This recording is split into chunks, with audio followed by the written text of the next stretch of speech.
道道泉傲娇的香菜，下节更精彩。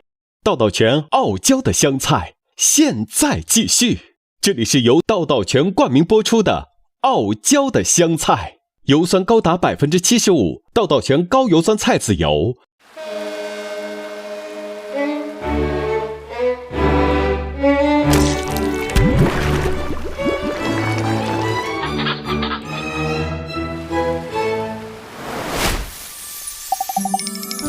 在今日餐桌，美食之美不再囿于味道本身，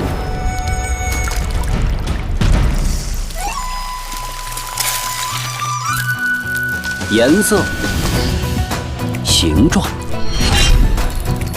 器具，甚至就餐的环境，都成为主厨们绞尽脑汁、创作求新的争夺。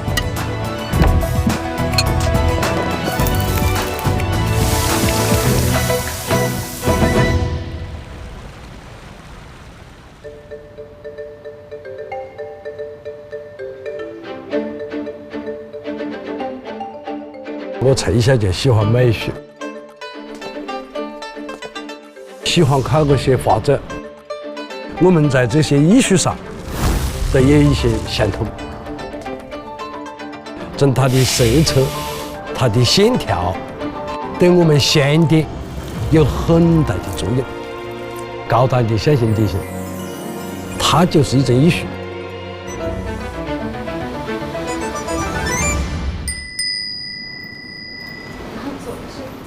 这个花长得好了啊，这是这个叫蝴蝶兰。哦，蝴蝶兰。对。何华山，湘菜面点大师，早已退隐一线，但是今天他决定重新出手，为一个重要人物再做一次自己拿手的象形面点。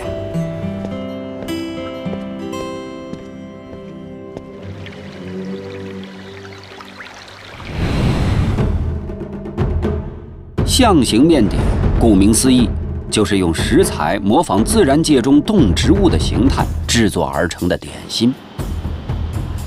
这类点心完成度最高的评价，往往只是一句“真像啊”。何华山就是为了这3个字琢磨了一辈子。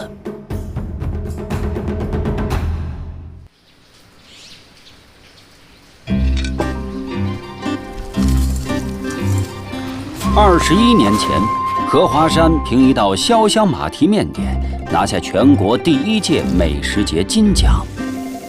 制作潇湘马蹄加入红曲粉，是赋予马蹄红的底色。用开水烫面，降低面团的硬度。揉面主要是把这个面团里面的气体把它排出来。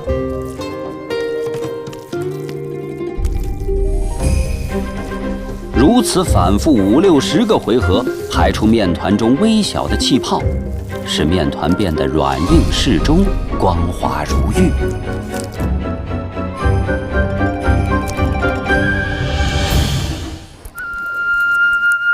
这是红豆沙，把它稍微揉制一下，它不是粘黏豆就不行。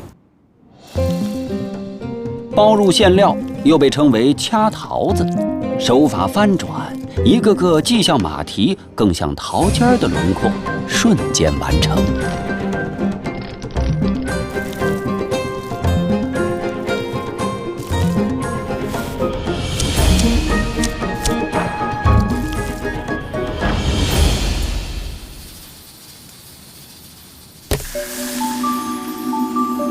出了蒸笼，是马蹄再次上色的关键。红曲米提炼出的红，兑入少量的水，调和出火烧云般热烈的落日红。等风吹干了表面，再用竹炭粉制作成的黑包裹住全部的红。毛笔起落间，似与不似，成败在此一举。毛笔蘸了清水，刷去黑。马蹄身上的斑驳纹路清晰可见，像汉代漆器的红黑色，深沉厚重。清茶一盏，鲜花一束，面点一碟。何华山今天要见的人，终于到了。今天我们结婚纪念日啊，今天喊你来恰有下午茶。今天是他和夫人第33个结婚纪念日。何华山以这种近乎笨拙的真诚，表达着一位厨师能做到的最大浪漫。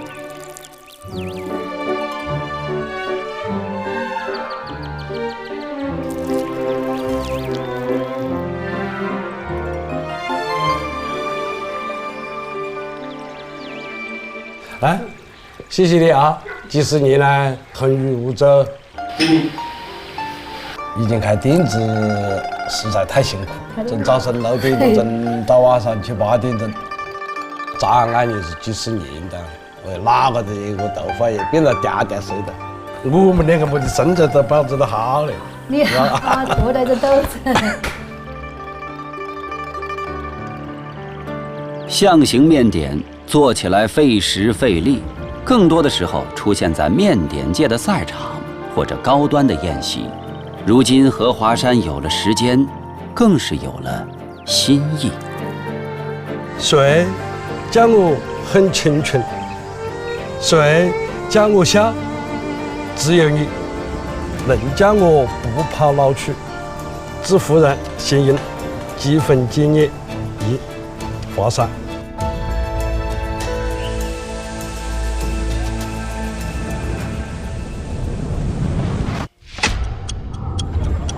1988年参加全国第2届烹饪大赛，我拿到了4块奖牌。作为湘菜文化重要的传播者，湘菜大师许菊云经常需要出现在这样的场景。对于儿子许灿来说，这也是熟悉的一幕。金牌拿到了您的突破，给我奖励了。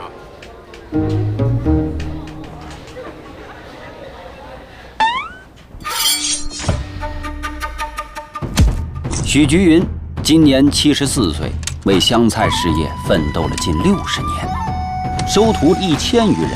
如今能被称为湘菜泰斗，离不开他对味道的极致追求。做湘菜的关键就是本味，第2个就是盐味，第3个就是调味。盐是调料之首，一小撮足以改善风味。其他的调味料也后来居上，给新鲜的食材带来味蕾的惊喜。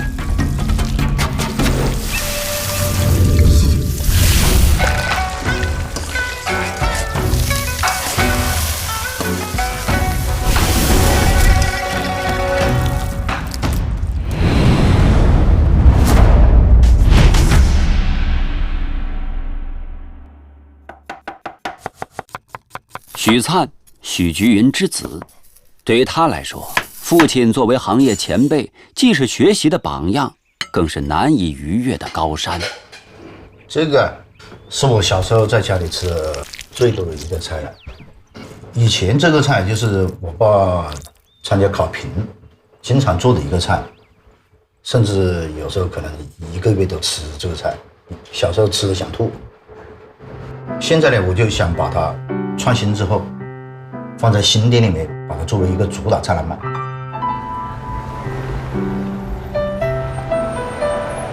我读中学的时候，有一天早上就突然晕倒，就检查说是胃不好，营养不够，我爸基本上就看不到人了。现在我儿子上高中，我如果有时间，偶尔也会到学校跟他去送晚饭。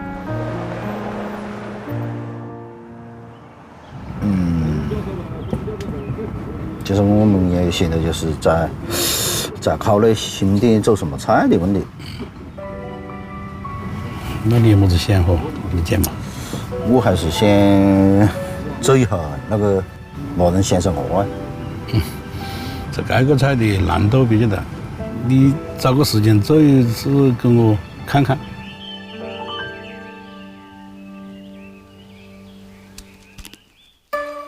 对于味道的苛刻追求，许灿牢记父亲的教导，要品尝到本味，就要对食材精挑细选。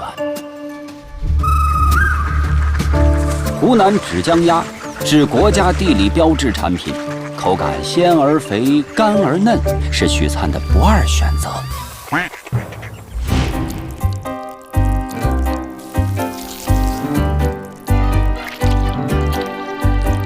许灿沿用传统的制作手法，深度腌制，适度按摩。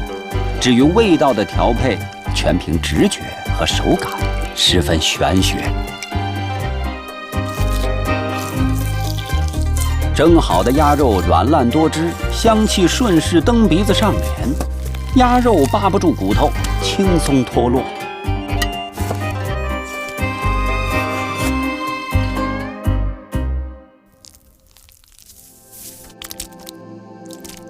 加入猪的肥肉末，水里游的和地上跑的顺利会师，口感又多了几分回味。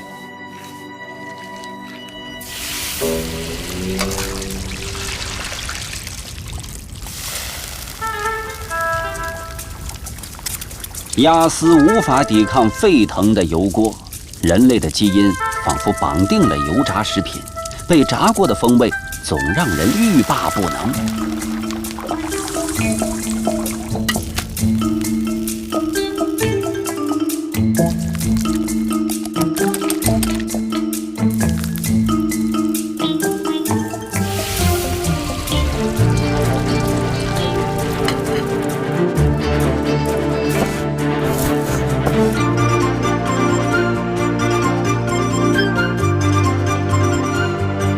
一道麻仁香酥鸭承载着味蕾的记忆，历经2代人之手，等待着新一轮的检阅。这个是芥末蜂蜜酱，芥末就是鲜味很浓。这个传统的酱是这个甜味酱，它是咸香味的酱，这个就是它甜味会悠长一些，圆满一些。我包一个这个。用这个创新的方法，一包一个给您上菜。炸透的鸭肉蘸了蜂蜜芥末酱，伙同爽口的配菜卷入菜心儿，一口闷进嘴里。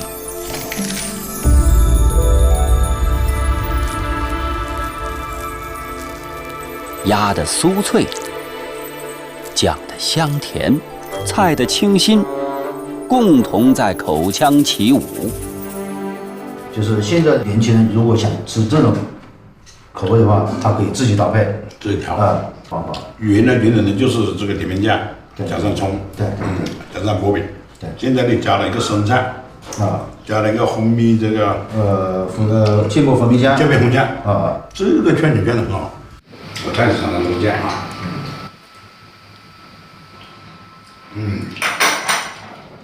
这个是很有创意。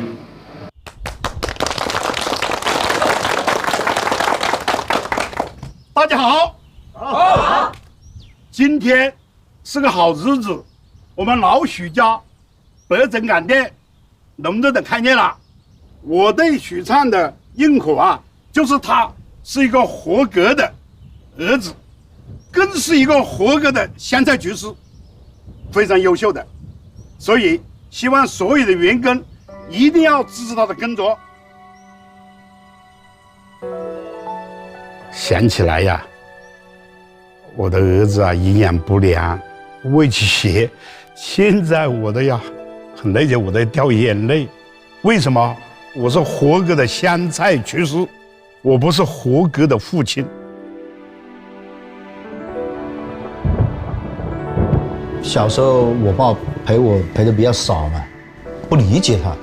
但是长大之后，我自己也成为一名厨师之后，我知道我们这个行业注定了，人家在团聚的时候，你要做菜给人家，你要做好服务。同样是麻仁香酥鸭，曾经是父亲苦练的大菜，如今又成了儿子的招牌菜。看似是同一道菜，却有着各自的味道和故事。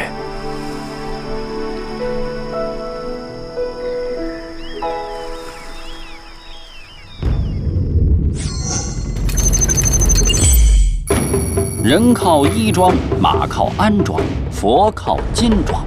讲的都是内容与形式的搭配，有时候形式服务于内容，有时候形式本身就是内容。在厨师界，奉味道为宗的占了主流，专门研究食物器皿雕刻的却越来越少。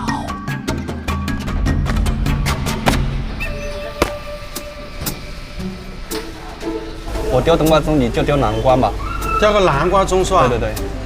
多年前，石雕还流行于餐桌之上，吴红林凭借高超的技术，在业内小有口碑。它皮还要再嫩一点。这冬瓜形状大小刚好，是的，是的，不会很老。这个冬瓜可以。没想到一次机缘巧合，让他认识了同为石雕痴迷的年轻人刘进军。从此，俩人便常常约在一起切磋技艺。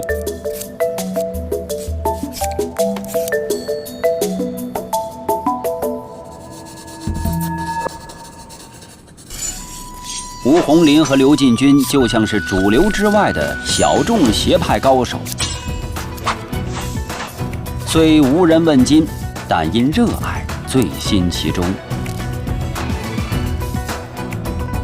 石雕器皿不再是受追捧的技艺，出来的作品只能消遣一次。但是很多艺术不都是这样吗？远景可能还要雕点船，到时候我们会安排在这个位置。风吹坛城，讲的是一种心境。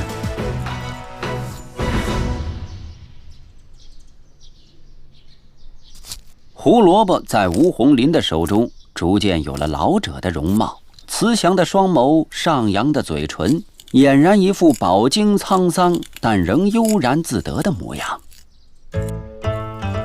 再配上一条扭曲着身子、活泼摇摆的大鱼，才恍然大悟，这是姜太公钓鱼的场景。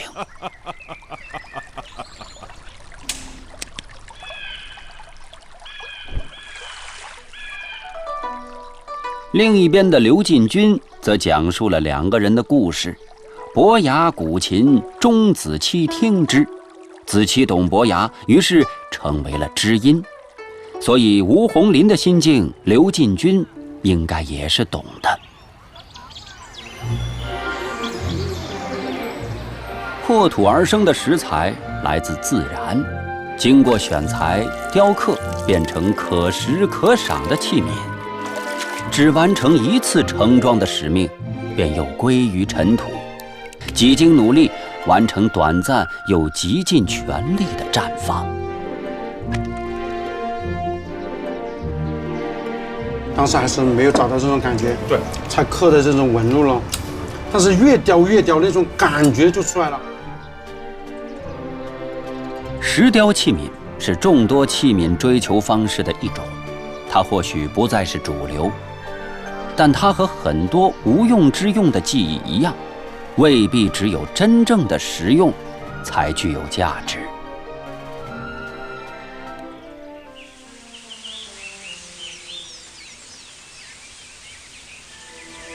食物的主角光环离不开器皿的衬托，也离不开用餐环境的推波助澜。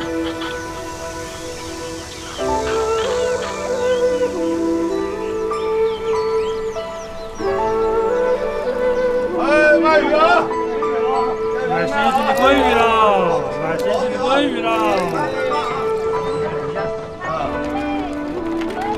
哎呀，此鱼甚好啊！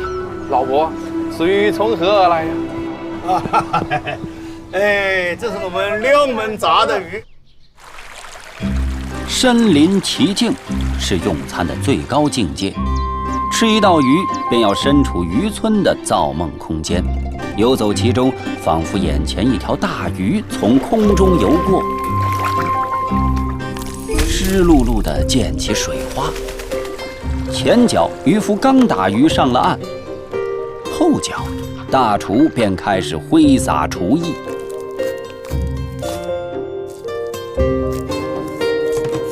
划开鱼背，沿着脊柱的走势去除鱼的主心骨，鱼肉晶莹剔透，进入盐水微微腌制。料酒倾泻，注入了8分微醺。显然，这是一个吃鱼的所在，但是又让人恍惚。它更像是一个过去的渔村。这家餐厅有着近乎偏执的追求，他们追求的是场景营造。对于主人罗炯光来说，这一点至关重要。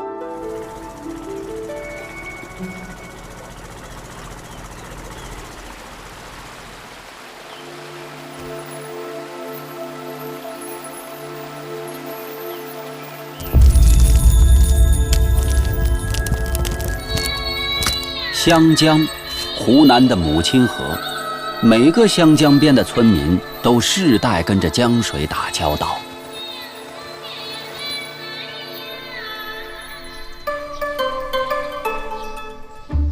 罗炯光从小喝湘江水长大，后来在江边做着渔馆的生意，生活和工作都没有离开过湘江，没有离开过鱼。他开店之前，不是先做市场调研，而是拉着主厨胡磊进行了一场溯源之旅。对，以前没有冷库啊，没有电啊，没有电，没有那个冰箱啊，就是全干鱼。全干了，大小都有，大小都有。小的在胶质，大型的么子10多斤、10多斤的也能上了，也能晒。我那个鱼整的好巧了，可以到我的屋里去试下味不咯？好，有的有的，到你屋里去试下你个的好手艺了。好，走。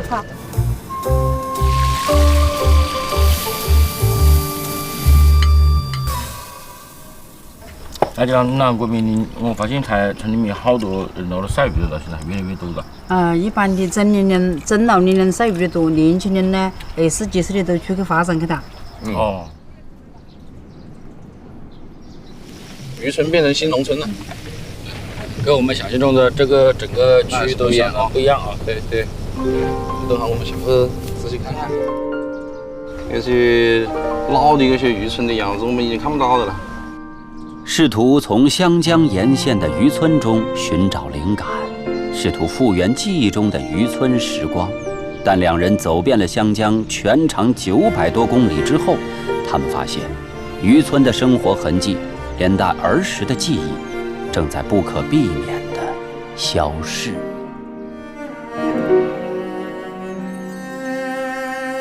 每个人的心中都有一个桃花源。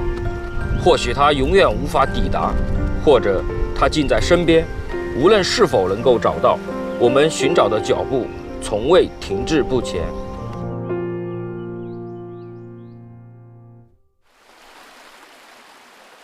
一路回来呢，其实我还挺失落的，这些渔村基本上都没落了。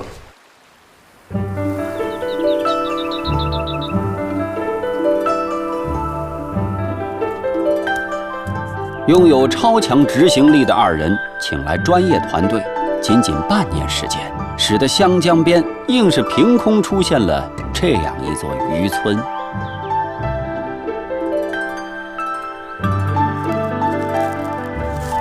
当我们进入这种环境的时候，我觉得这道菜的体验已经开始了，就像一首音乐一样，它有前奏，有高潮，也有尾声。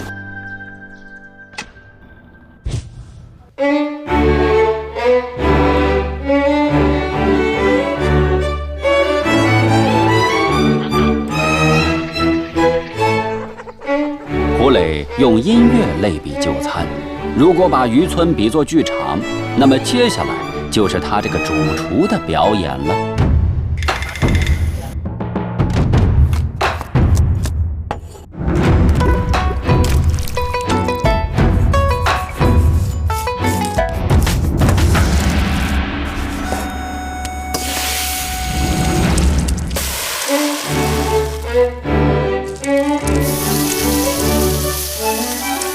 打了花刀的桂鱼，两面煎至金黄，底料的搭配是做红烧桂鱼的秘诀所在。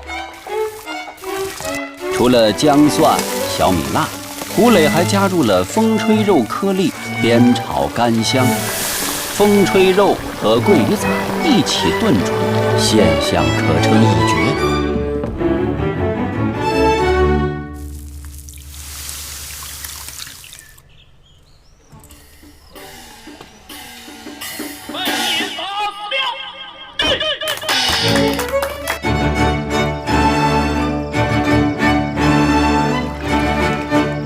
夜幕降临，上千盏灯依次亮起，仿佛误闯千与千寻的动漫世界。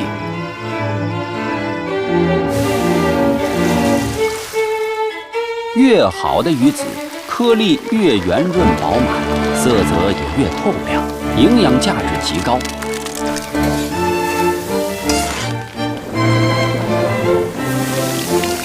鱼泡是鱼控制身体沉浮的调节器，在很多地方，鱼泡被当作废料，湖南人却变废为宝，做成了鱼子鱼泡火锅。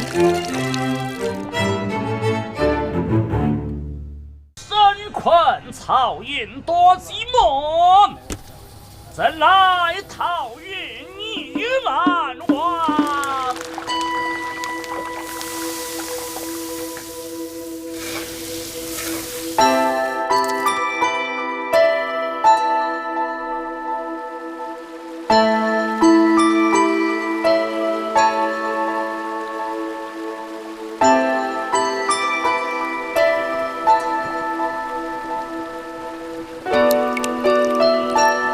此时此刻，鱼香扑鼻，吃下的每一口鱼都伴随着眼前的渔村、耳边的虫鸣、手边的老船木，五感共鸣，构成了对这道菜完整的体验。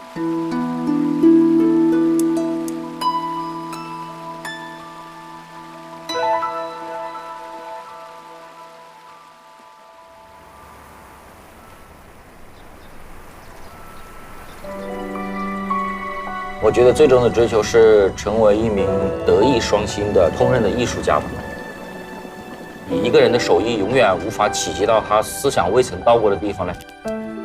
每个菜都有它的基因和属性，厨师呢通过他对食材的一种理解，赋予了这道产品新的灵魂。这个是一个厨师对于这种食材的一种最高的一个理解吧。老渔村提供了一种沉浸式用餐体验，客人的感官轻易被调动起来，这很接近于罗炯光和胡磊的初衷。情境看似离食物更远，但当情境与食物完美匹配时，才可以达成真正意义上的完整。每一种食物都有它的来处，就像人类，永远也离不开它生活的土地。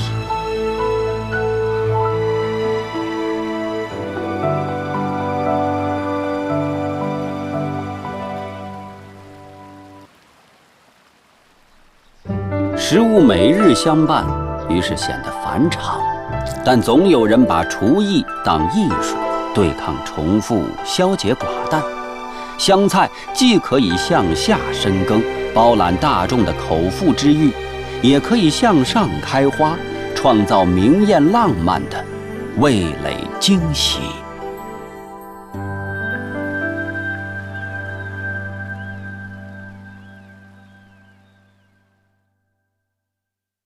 油酸高达75%，道道全高油酸菜籽油。道道全提醒您下期看点：被火烧过的食物，带领人类走向美丽新世界。